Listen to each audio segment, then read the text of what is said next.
All right, hello, ladies and gentlemen. So, in today's episode, we are talking about training for mountaineering in 2025.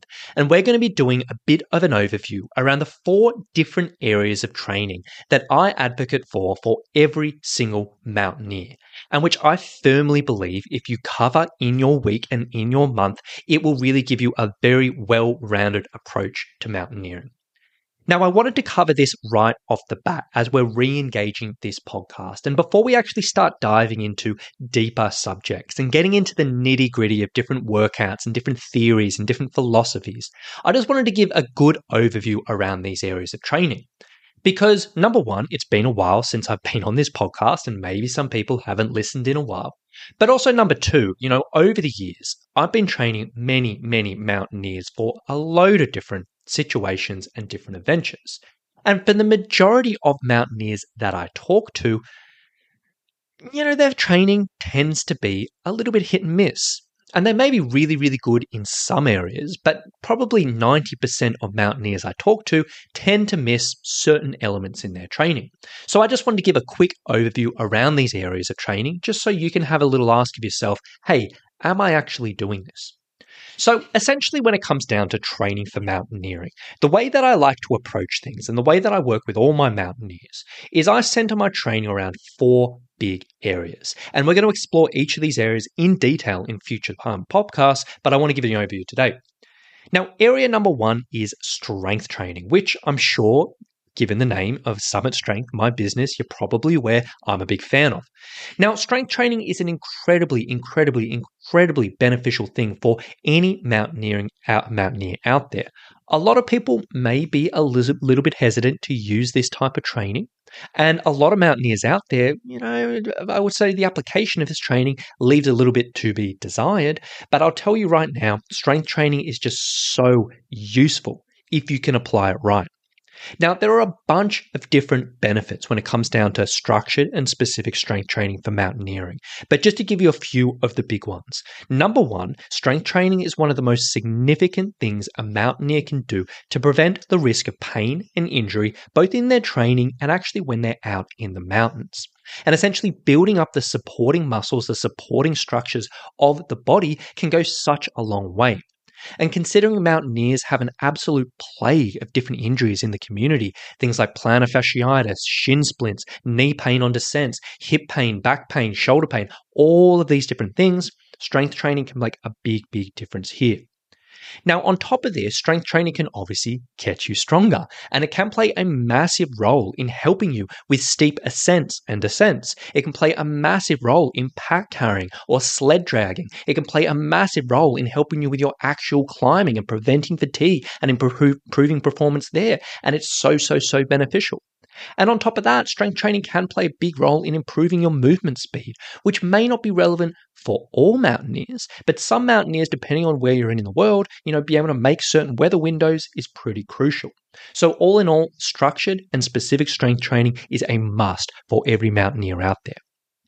Now, number 2, and the second inclusion in regards to every mountaineer's program that I work with, is what I call mountaineering specific conditioning. Now, ultimately, this is just a fancy way of saying specific cardio sessions which are honed into the particular demands of mountaineering. So as opposed to you just lumping all cardio together and just saying, hey, I'm going to go out for a run, hey, I'm going to go for a swim, I'm going for a cycle, whatever it may be, these things may be good, but this mountaineering specific conditioning is a little bit more honed in. So you can have a think about, okay, you know what, I'm actually got a climb coming up and I'm aware that I'm going to be setting a quick pace. I'm going to be maybe going up to high altitude. I'm a little bit worried about maintaining my breathing on steep ascents. It tends to get a bit away from me, and I don't want that to happen.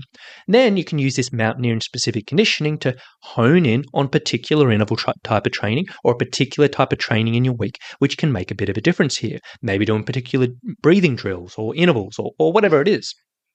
Or the example of carrying a pack or pulling a sled. If that's a particular thing you need to improve on, this mountaineering specific conditioning, you can say, look, I'm going to do some certain sessions which are going to help improve this.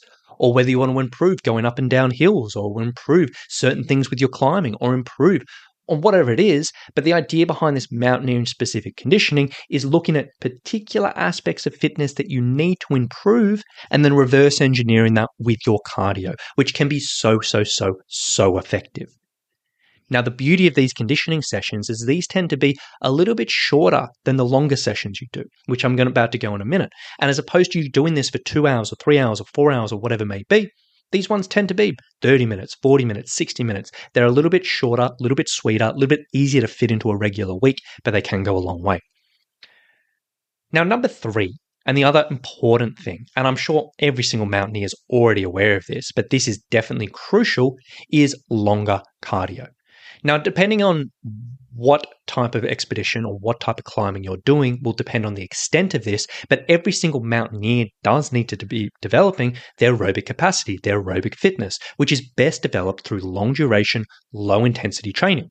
So this may involve hiking, this may involve running, it may involve cycling, depending on what you prefer.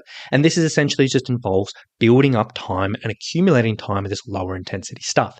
It's not the most exciting stuff in the world, but it's absolutely crucial.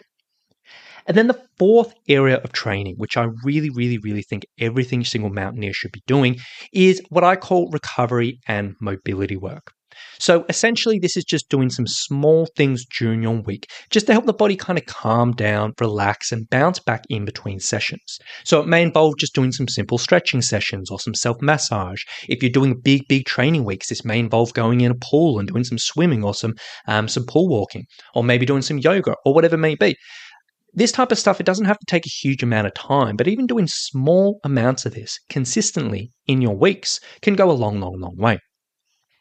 And ultimately, when it comes down to training for mountaineering, this is the structure that I use for all of my clients.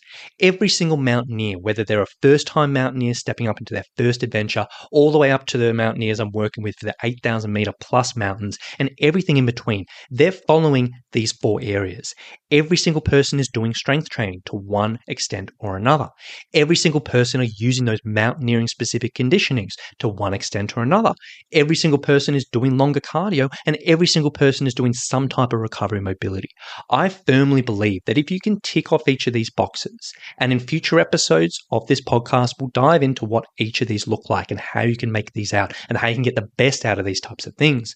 But ultimately, as an overarching thing, if you can tick off each of these areas, be consistent with these areas, dial them in and make sure it's right for you and your needs, this can give you a really holistic view. And it can be much more manageable than the approach of just going out and doing hours and hours and hours of running and hiking, which is a pretty common approach for a lot of mountaineers. So with that being said, hopefully that just gives you a little bit of an overview around, I guess, what we're going to be basing the rest of this podcast off. Because over the future episodes, I'm going to be diving into each of these areas. I'm going to be talking a lot about strength training, how mountaineers can structure it out, how mountaineers can get the most out of things, strategies that can help with there. I'm going to be talking a lot about that mountaineering specific conditioning, different workouts, different approaches, different ways you can tune that. I'm going to talk a lot about just longer cardio. And as much as a mountaineers that gets talked about to death in the mountaineering community, there will be some good stuff in there. And also explore recovery mobility, plus diving into other areas like mental strength and mindset, nutrition, and a bunch of other things to kind of round that out. So ultimately, in the episodes moving forward, hopefully you'll come out the other end just having a good understanding of how you can apply these different things to your training and seeing the best results on the mountain. So with that being said, I want to say welcome back to the show. I really hope you've enjoyed this little refresher or little overview episode. Last thing I will say before I wrap things up, if you are a mountaineer starting off 2025 and you're like, you know what you've laid out there already, that is sounding pretty good to me. What you're laying out there, and that sounds like I'm pretty interested in. But realistically right now, I don't have the patience to wait for weeks and weeks and months for these episodes to come out. I just want help now. If you're interested in finding out a little bit about the training we do for mountaineers, what you can do is go to summitstrength.com.au/mountaineer. Now on that page, there's a nice video which explains our training and our programs in a little bit more detail. And if it sounds like something you want to explore further, you can book a link with our team. We can hop on a call, have a bit of a chat, and ultimately see if and how we may be able to help you, your training, and your mountaineering. So with that being said, thank you so much for listening. I really hope you've enjoyed it. I'm really excited to get back in this podcast and bring on the episodes ahead. Have a lovely day. We'll talk to you soon. Bye.